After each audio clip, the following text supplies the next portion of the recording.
Boom. What is going on, ladies and gentlemen?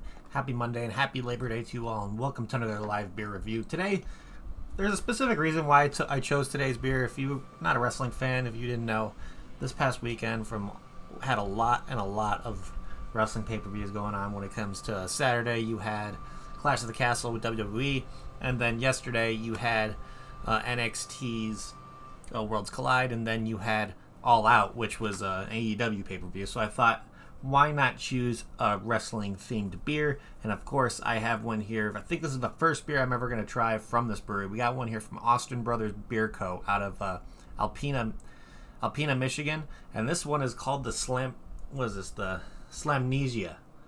It's a triple IPA. It's a triple West Coast IPA, coming in at an 11.4% ABV. So, of course, you all know by now that I love my high ABV IPAs, so I am pretty damn excited to give this one a try. Plus, I don't think I've ever had a beer from Austin Brothers before. I've heard of them before. Don't get me wrong, I've heard of a lot of things about Austin Brothers. I think they're one of the bigger breweries up in the state of Michigan, so I'm really excited to see what this thing's all about. They say it's more of a West Coast IPA, so if you know by now, West Coast IPAs have a little bit more of a hoppier bite to them, a little bit more of a drier kind of finish sometimes. Not really crazy when it comes to like the hazy New England IPAs. But, of course, this one's most likely going to have a nice golden color to it, so I might get similar flavors like how I would get in like Pliny the Elder and all that kind of stuff. Some of those like more popular West Coast IPAs. So I'm pretty excited. Plus the IBU rating on this one is pretty significant. And we'll get into that in a little bit. But I think it's time for us to crack this guy open and see what this thing's like on the nose. So let's see. Let's see what we got here. Oh yeah. Straight West Coast IPA notes right there. Definitely more like a drier, hoppy note.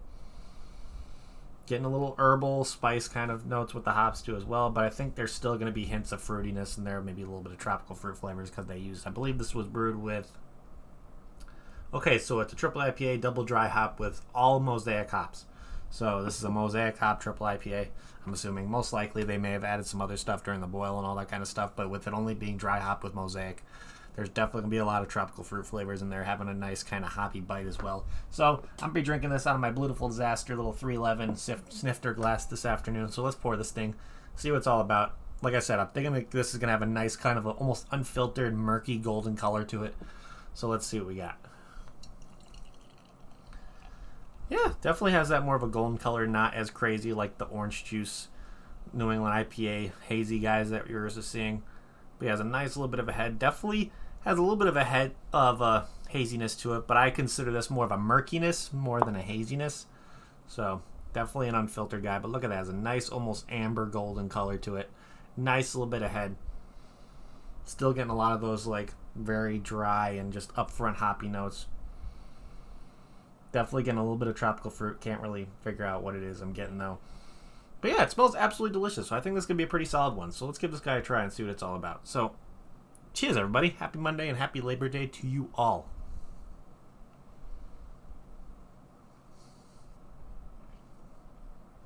Oh, yeah. Yeah, that's nice. Ooh. Definitely, you can get the booziness right off the bat. First sip, you're already getting booziness, which is something I would have expected out of an 11.4% triple IPA. And I think this one's pretty damn delicious. It's not too overly floral. Definitely has like a nice little like dry, almost spice, herbal kind of flavor to it. But you're definitely getting a little bit of like tropical fruit notes. I would say it's more of like the drier West Coast IPA that, of course, if you know the difference between a West Coast and like a New England IPA. New England IPAs tend to have a little bit more of the fruitier flavors, a lot more citrus, all that kind of stuff, having like almost an orange juice kind of color when it comes to haziness.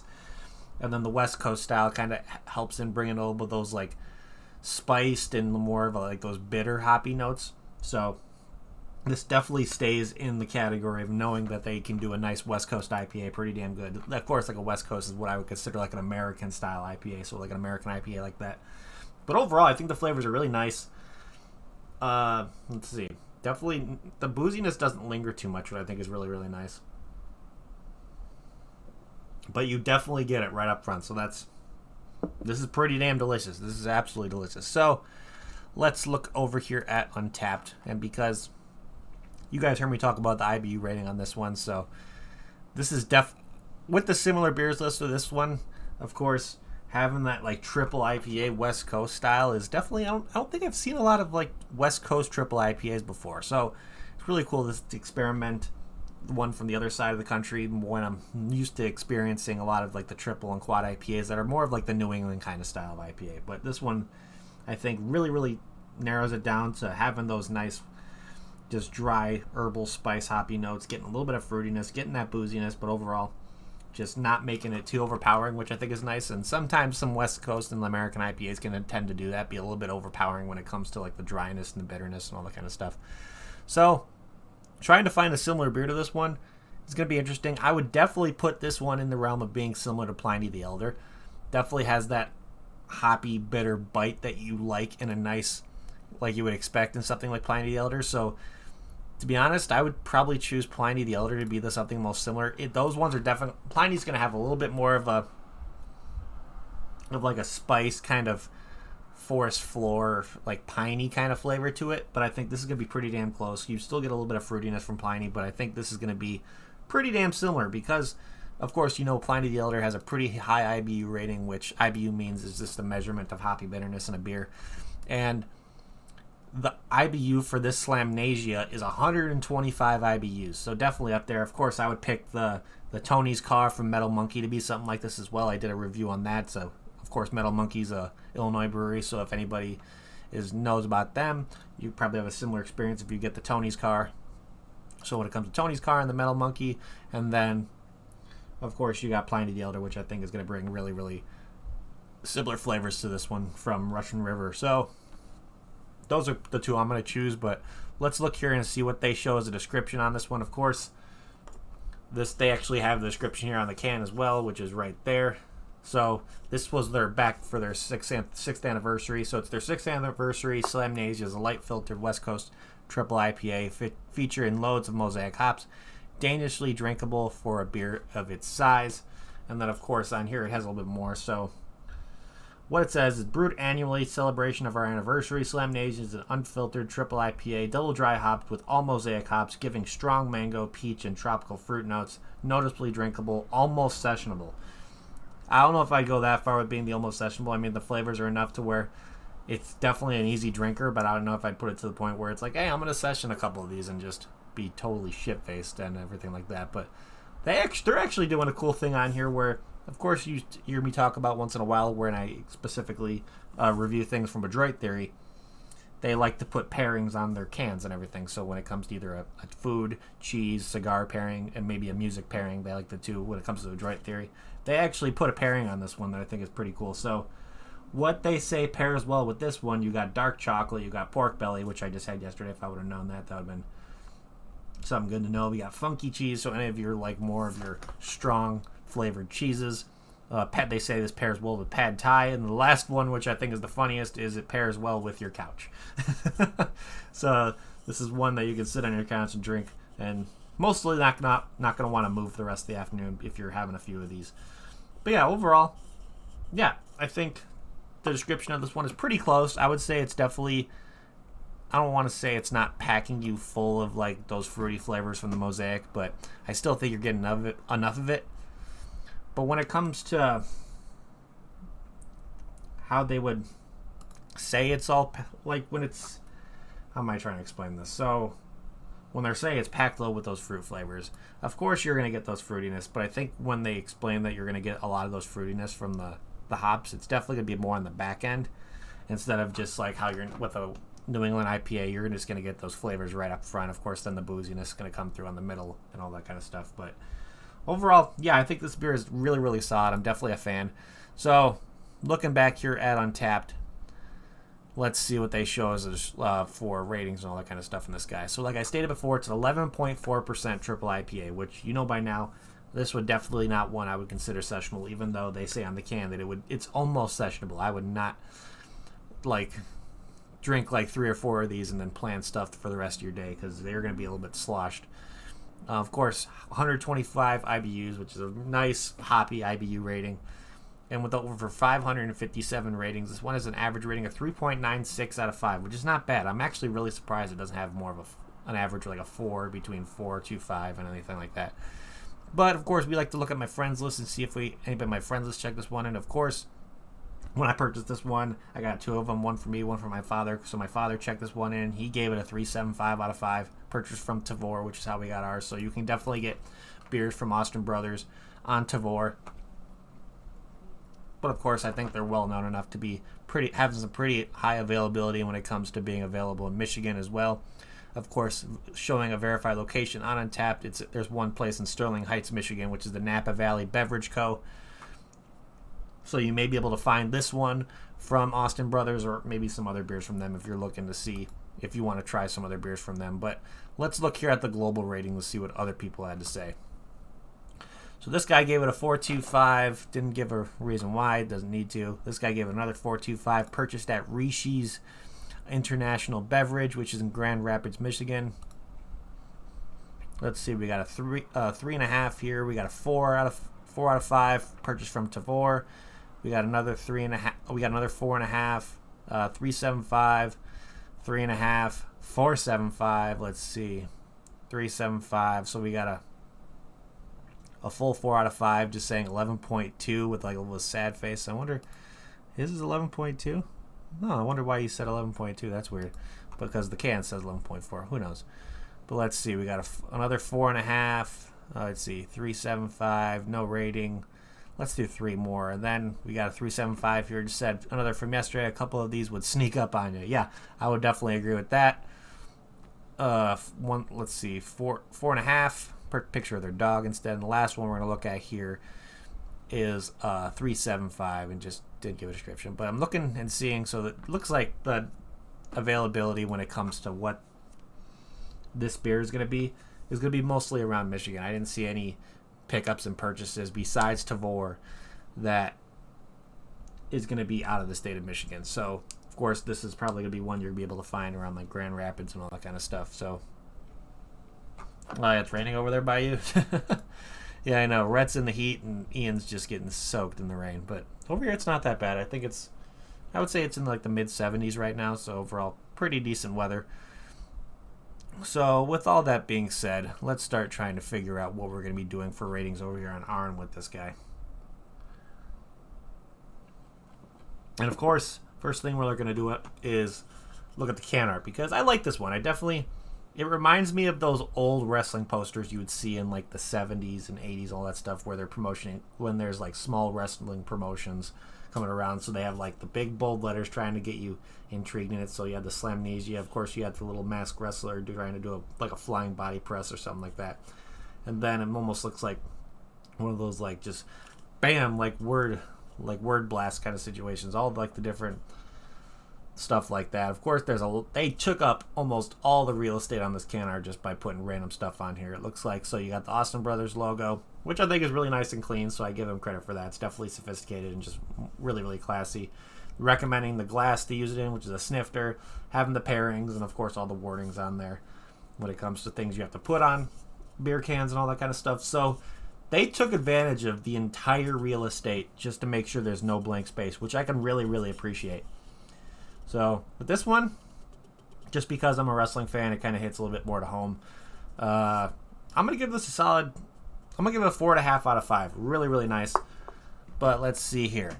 If I went over to Austin Brothers Beer Co., so let's look and see if there's anything on tap right now. Of course, they have some seasonal stuff that they're doing. So if you look they actually have a beer calendar on their website, which is really cool. So you can kind of have an idea of what stuff's going to be released. Let's see if they actually have okay, so here's their beer menu right now. So let's see what they have in tap that could be similar to this before we start figuring out if I got enough light and all that kind of stuff. So they definitely have some American Pale Ales, a couple IPAs. Let's see, New England IPAs. There's definitely, okay, so they have a double Imperial right here, which is just an Imperial Double IPA, 9.7, so that might give you similar flavors. It's going to be a little more stuff going on with that one. Oh yeah, they definitely got a good selection. They got some lighter stuff, some gluten-free options, some sours, some more like your reds, your brown ales. Let me see. Okay, so they do have 2 stouts available. The Sumo Sutra Imperial Stout. I think I have that one downstairs. That's definitely going to be reviewed eventually. But overall, yeah, there's Their selection looks like it's pretty good right now. You have a couple different options, but let's see here. If I went over to Austin Bros Beer Co. and got this beer in a flight, would I get another one? Yeah, I think absolutely. I definitely like the flavor of this one enough. It's not too hoppy. It's not too boozy. It's not too floral. Definitely well balanced. It's almost to the realm where this one beer would be very dangerous just because it drinks really damn easy. And knowing that if you'd had a couple of these, you'd be feeling it for sure. So I think they did a really good job with this one. So I would definitely get another one of these in a flight if I had it. I'd probably try to get a 4-pack to bring home because I think it's good enough to do that. But most likely with Austin Brothers might be a 6-pack. I'm not 100% sure. But yeah, I think this one is an absolutely phenomenal beer. I'm really impressed with this being my first beer from Austin Brothers. Let me see if I've had anything else from them. I don't think I have. But I'm going to look really quick. Untapped is really cool where you can see stuff from breweries that you've had. So Austin Brothers. Okay, so, no, I've had Austin Street. I haven't had anything from Austin Brothers Brewing Co. before. So this is my first beer from them, so well done, gentlemen. Of course, I think it's a pair of brothers that started up the brewery over there. So, yeah, for my first impression on a beer from Austin Brothers, I think they did an absolutely phenomenal job with this one. I can see why this is something that they release every single year for like an anniversary-style beer because it's pretty damn fucking delicious. So, yeah, with that being said, what is my final rating on this guy going to be? I'm going to give this one a very, very solid 8.75 out of 10. I really do enjoy it. Of course, if you're a fan of West Coast IPAs, and if you like triple IPAs, this one might be one to keep an eye out for. If you're in Michigan, if you want to kind of experiment with higher ABV IPAs or stuff with having a little bit more of a higher IBU rating, this would definitely be one that I would recommend kind of getting on the list because it's not too overly bitter when it comes to the hoppiness. You still get a lot of, it's packed full of flavor, and it just drinks really easy. So I think Austin Brothers did an absolutely phenomenal job with this one. So, yeah, 8.75 out of 10 is where I'm going to leave it with this one. But other than that, yeah, I think that is pretty much what I have for you guys today. So thank you, everybody in chat, for hanging out. You guys are awesome. If you haven't yet, please hit that like button. It would help me out a lot. And also, if you're new to the channel and like what you see, make sure you hit that subscribe button as well, along with that notification bell. It'll let you know whenever I go live to another review. I don't know if I'll have a review planned for you guys tomorrow just because I might be going into work and doing some brewing. So we'll just have to see. I'm definitely going to have some reviews going through this, maybe like mid to end of the week this week, so keep an eye out for those. But of course, if you want to see all a little bit behind the scenes of what's going to be going on day by day when it comes to either reviews or me working at the brewery, you can also shoot me a follow on my Instagram.